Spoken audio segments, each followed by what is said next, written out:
Blue Boat Home. It's a song I've sung many times with the UU singers, so I'm so pleased to share it again with you today. Welcome to the Unitarian Universalist Fellowship of Columbus, an inclusive religious community of people supporting each other in the search for truth and meaning. I'm Connie Ussery, your service leader this morning. And this is the first Sunday in September. Normally this room would be filled with the smells of a big luncheon we'd be enjoying after the service. But today we are meeting through YouTube again due to the call for social distancing as a result of the COVID-19 virus. The chalice is a symbol of Unitarian Universalism. It speaks to us of reason, tolerance, and freedom, and also of compassion, respect, and love. May its flame ever warm and illuminate our lives.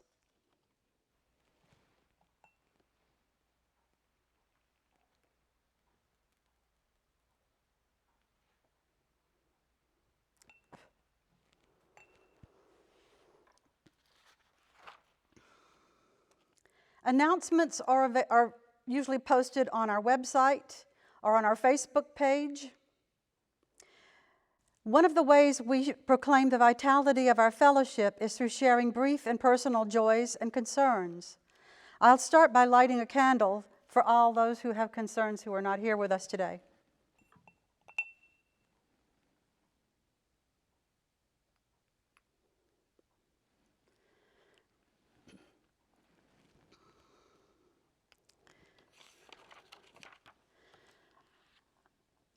We're lighting a candle also for Brenda's cousin's wife, they live here in Columbus. His wife is dying of COVID-19, and she's been on a respirator for weeks. So let's keep that family in our thoughts and prayers. This is for Brenda's family.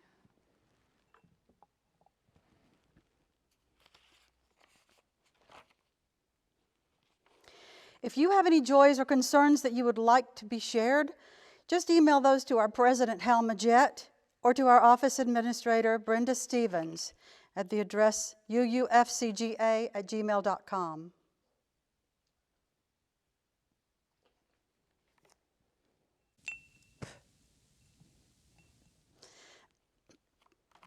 Now let us once again affirm the 7 principles which sum up the core values that Unitarian Universalist congregations support and promote. 1, the inherent worth and dignity of every person. 2, justice, equity, and compassion in human relations. 3, the acceptance of one another and the encouragement to spiritual growth in our congregations. 4, the free and responsible search for truth and meaning. 5, the right of conscience and the use of the democratic process in our congregations and in society at large. 6, the goal of world community with peace, liberty, and justice for all. 7, respect for the interdependent web of all existence of which we are a part. While we're apart from each other, these principles keep us together, and they bring us back to all the things we still do together. As does the next part of our program, the Celebration of Life Toast. The celebration of life reminds us every Sunday why we came here in the first place and why we stayed. It is our one weekly ritual unique to our congregation. Today, I ask you to celebrate life by filling your cups with water from wherever you are right now.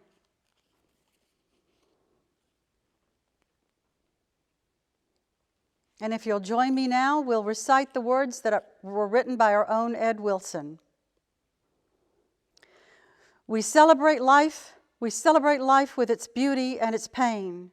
We lift these cups in tribute to the achievements of human minds and hands, and in sensitivity to the frustrations of misfortune and heartache, not fixing blame or credit for the outcome of chance, sensing the risk, savoring the joy, sharing it all, knowing of the certainty of death, and remembering the value of each moment. We drink our toast of celebration to this time, to the future, to each other, to the throbbing of the earth and sea and sky with life together. We drink this toast in celebration of life.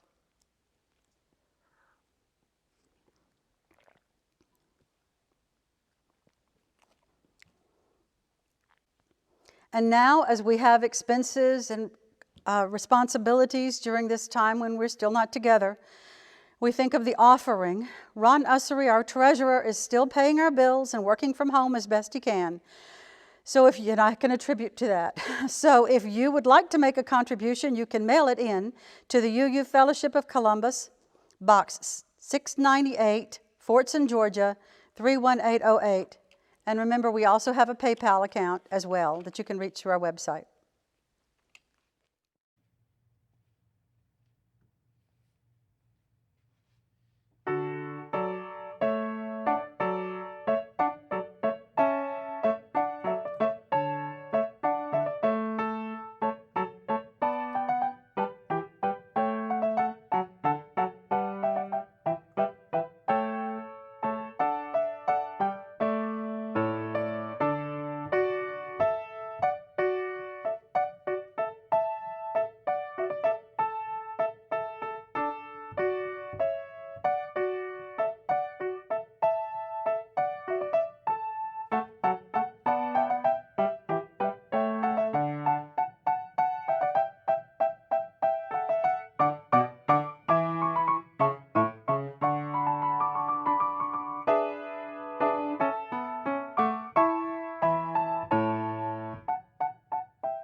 So now I switch roles from your service leader to your speaker. Today's program is the water communion, sometimes called the water ceremony, which our fellowship has celebrated for the most part in its traditional form. Unitarian Universalist churches started using the water communion in the 1980s. It grew from a drive to find rituals to bind our diverse international community together. This relatively new church, UU, had been created in the 1960s from two older denominations, Unitarians, who believed in the oneness of the nature of God, and Universalists, who believe that all of us can be reconciled through the spiritual journey that is different for each individual. The water communion was created to help us find continuity with each other, with a focus on our seventh principle, respect for the interdependent web of life, and through our sixth principle, to affirm and promote the goal of world community with peace, liberty, and justice for all. Even if we just stood for those two goals, affirming community and promoting respect for the planet, couldn't we all become better people and better citizens?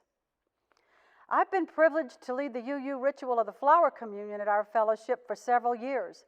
The last one was in March, just before we began to quarantine ourselves and isolate from each other. But we found other ways to come together again. Our weekly Wednesday night discussion Zoom meetings have become a way to keep up with each other's activities in the world beyond our homes and in the worlds inside them.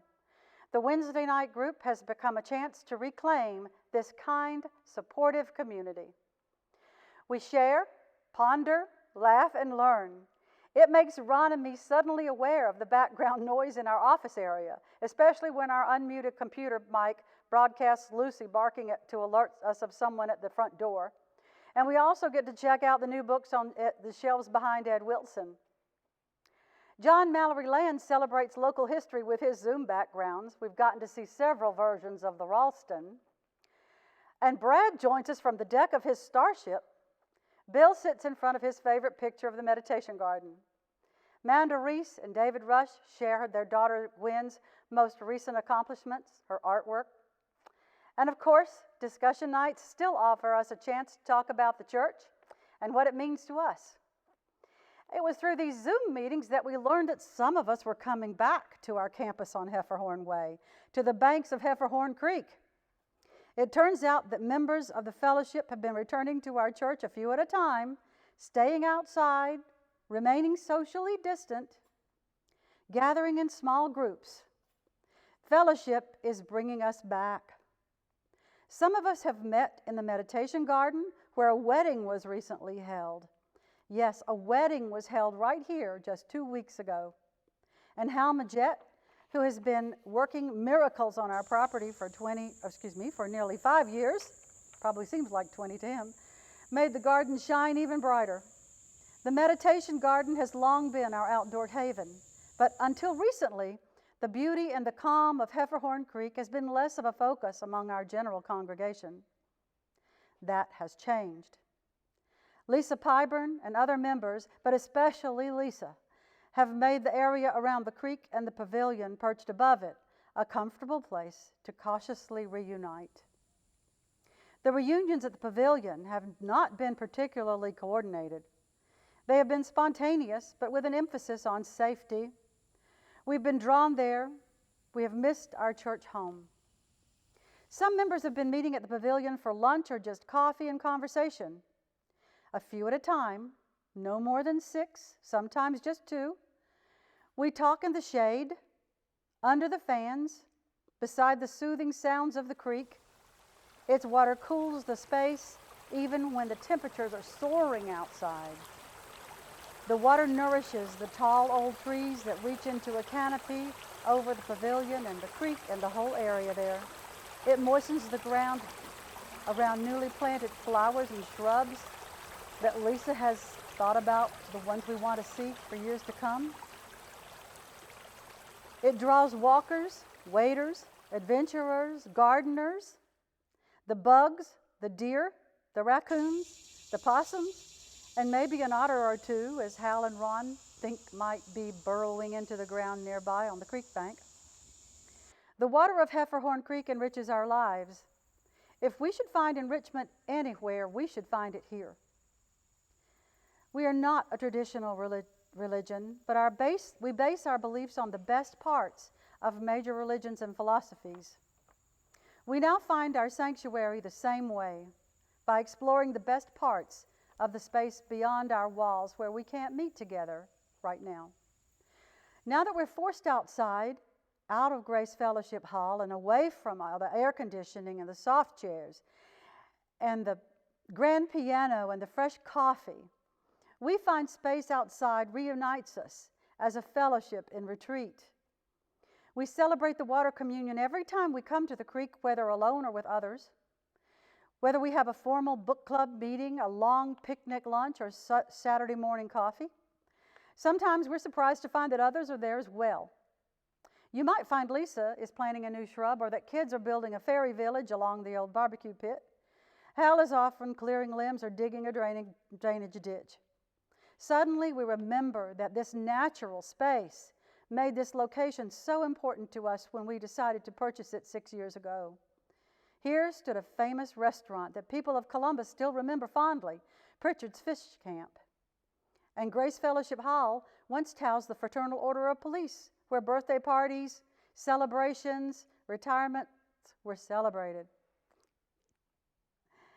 Now this small campus is ours, and we have made it so, reshaping it to our needs for the time we have right now. And what we need is fellowship and communion. The water communion this year is not a ritual that we perform in the tradition of bringing water that we have collected from our travels around the world and pouring those waters into a common bowl. It still symbolizes a bonding experience among our membership and friends. This year, the water communion is closer to us than ever. It's ongoing. It's a celebration of life every Sunday. It's the rain and the oceans and the lakes that we hike past, that we appreciate when we can get out and about. More than ever, though, it's the creek beside our pavilion and our walking trail, together or alone, in a cool breeze that lifts from its surface. It reflects the sacred circle of life, and it brings us into harmony with the rhythms of nature. We feel it when we are here. Take it with us when we leave. We want to make it safer, cleaner, more beautiful, more accessible, because that's what we do for ourselves and for each other. We want to remind ourselves of the traditions from throughout the world, so we turn once again to our yearly fall ritual, where we can symbolically, if not literally, act together in a way right here on campus at our fellowship. Many of you brought water and sent pictures brought water to our campus and sent pictures and your thoughts through emails. So with this ritual, we celebrate our seventh principle, respect for the interdependent web of all existence of which we are a part, and our sixth principle, the goal of world community with peace, liberty, and justice for all, starting here. In order to link our past with our present and our future, the tradition requires that we take water from each ceremony and freeze it, a small portion, for the next year's communion ceremony. Water's been collected and preserved for this purpose since 2008, the first year we hired Brenda Stevens. She knew how to keep up with things better than the rest of us, so I was thrilled to learn that, true to her skills, Brenda has labeled and frozen a jar of this water in our freezer here in the hall. So thanks to her, here it is. This is water from your travels. It carries your stories from all around the world and from places dear to you. It's the water you collected and poured many times into the communion service vessel as we've celebrated this year after year. And it represents everybody that's been here, that we've lost on the way, the new people who've come and joined us. It represents the fellowship since it was founded back in the 70s. It's the first water that goes into the vessel in this ceremony today.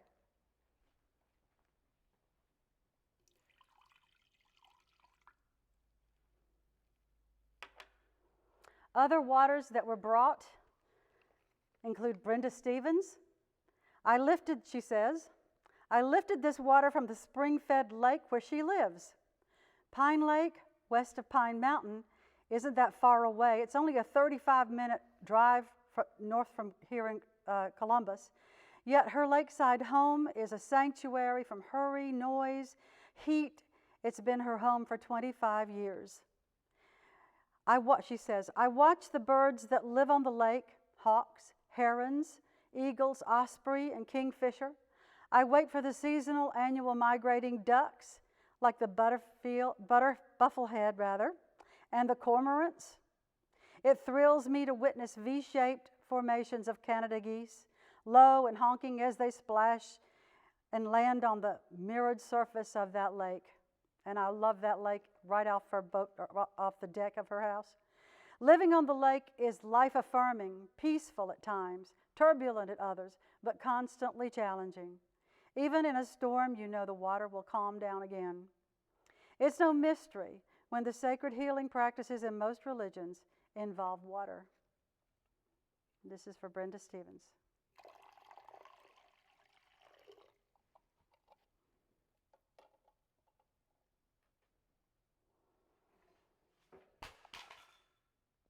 Ed and Sydney Wilson wrote something about their experiences with water from the past in Michigan. Ed says, having grown up in Michigan near wonderful Lake Michigan and countless beautiful inland lakes, those lakes, Lake Michigan, the state's inland lakes, along with the 4 Great Lakes, are my favorite water.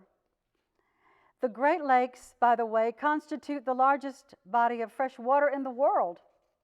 So here's to the lakes of Michigan and the interconnected Great Lakes. This is from Ed.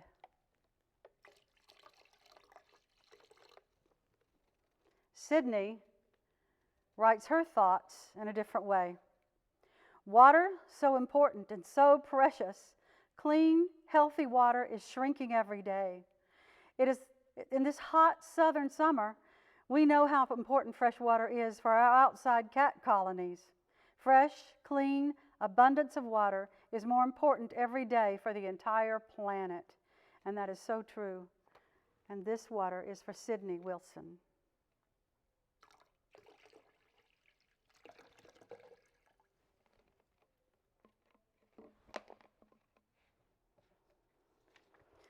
From our former President Bill Harlan, creeks have always been important in my relationship with my grandson Will. Here in Georgia, we hunt fossils together in the Hanahatchee Creek. To return to Georgia's creek, so here is some water. To return to Georgia's creek that begins with another H. And so this is for Bill Harlan and Will. Dixie Turman wrote a poem. Water lily, watercress, water hole, watermelon, water park, water ski, water gun, water slide, water closet, water main, water bed, water shed, water logged, waterfront, water taxi, water buffalo, watercolors, water cooler, water tight, water powered, water gate, Waterloo, water boarding, waterproof, water mill, watermark, waterworks, water moccasin, Waterford, water spout, waterfall, water resistant. Water is such a funny word. To be without it would be absurd. To be without it would be the worst. Nothing else could quench my thirst. And this is for Dixie Turman. Thank you for that poem.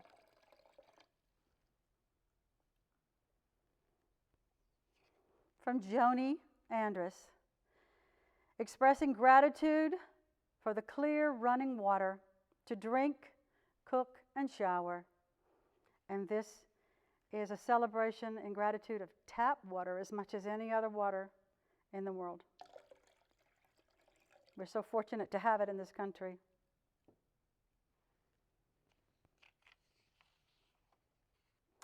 And my water represents the water that I grew up with along the Georgia coast. Water to swim, sail, push up sand at Tybee, Jekyll, St. Simon's, so I could enjoy it with my friends and family. And we'd pause sometimes just to appreciate all that vast water of the Atlantic Ocean and the power of it all and each other.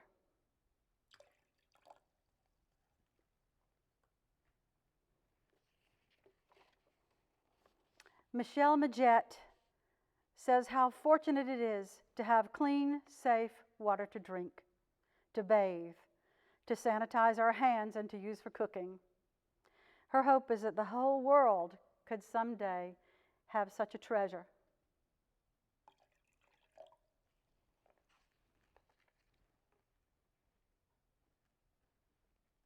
Our communion water will join Heiferhorn Creek.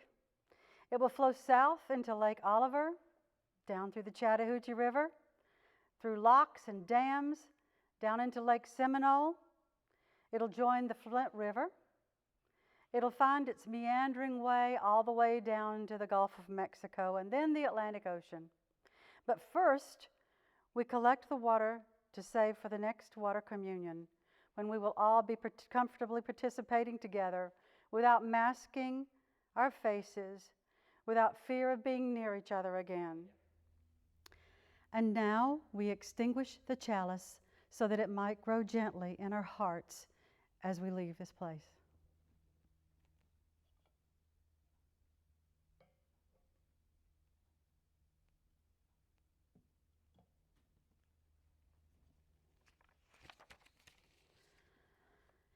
Even though we're apart, if you would please join me in spirit with the closing words.